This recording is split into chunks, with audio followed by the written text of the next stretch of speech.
Mr. Witness, narinig ko kanina nung tinatanong kayo ng prosecution na yung statements ni Attorney Zulaika Lopez ay walang kinalaman dun sa threat na ginawa ng Vice President. Tama po ba?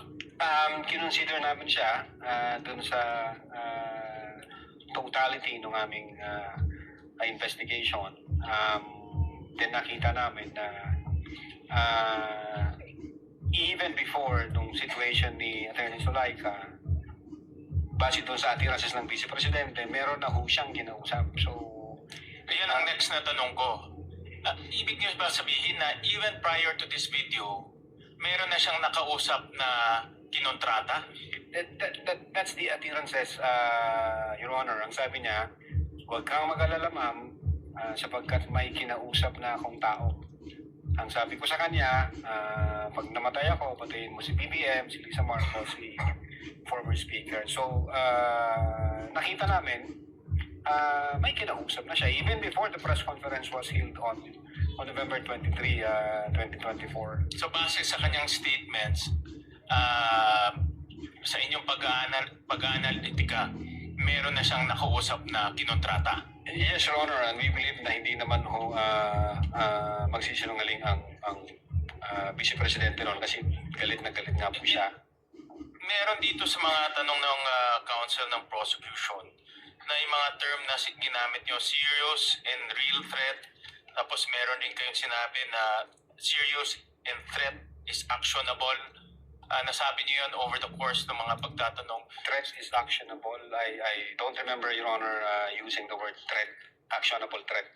Threat is actual, sorry. Threat is actual. No? So, I think this to me na meron talaga siyang kausap na kinontrata. That's what we believe, Your Honor. And kung yan ang paniniwala niyo, dahil ito ay pagbanta no, sa ating Pangulo,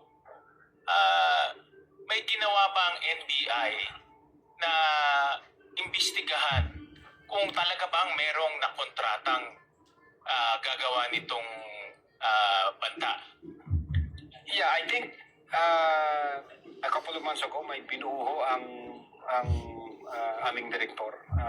Nagbuo siya ng task force to investigate threats against the life of the President. Kaya lang hindi na ako part noon, Your Honor. July 2025, nalipat na ako sa ibang region. So, wala na po akong idea. I think yung intelligence service namin at yung director, yun ho yung pwedeng makasagot, Your Honor. Actually, yun ang next na tanong ko dahil tayo dito sa ating bansa, sanay tayo sa whole of government approach, whole of nation approach. Dapat mayroong whole of agency approach, in this case, the NBI.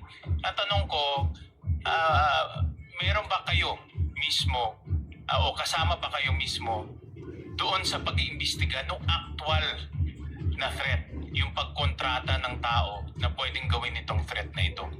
I believe so, Your Honor. The fact na mayroong binuong special task force. At kasali kayo doon? Hindi pa ako kasali. Bakit hindi kayo kasali doon? Ako nagtataka dahil kung banta to sa buhay ng ating Pangulo at nanggaling sa opisina ninyo yung source, dapat kasali kayo. You mean, Your Honor, since nasa regional office ako, nung nagbuo ng task force, definitely, itatap nila yung mga regional offices. Na meron ba dyan sa region ninyo na information o intelligence na ganito? Meron nung ganong practice, Your Honor. Pero kayo mismo, kasali ba kayo doon sa nag-imbestiga nung actual, yung kinontratang tao? At meron bang nakitang ganon? Hindi ko masasagot yan, Your Honor. Ang makakaalam po niyan, yung aming intelligence service kasi nasa 40 po nila yan. At ang aming director. At meron bang ginawang coordination? Kasi ito, Pangulo no less than our President. Meron bang ginawang coordination kayo o yung binuong task force ng NBI kasama ang nag-coordinate sa NSC, nag-coordinate sa PSG at sa iba pang mga national agencies dahil Pangulo natin to Opo. Meron bang ganun na ginawa kayo o yung binuong task force? Well, insofar as the Cybercrime Division during that time, ang focus po namin is yung investigation dun sa threat against the life vis-a-vis yung November 23, 2024 utterances.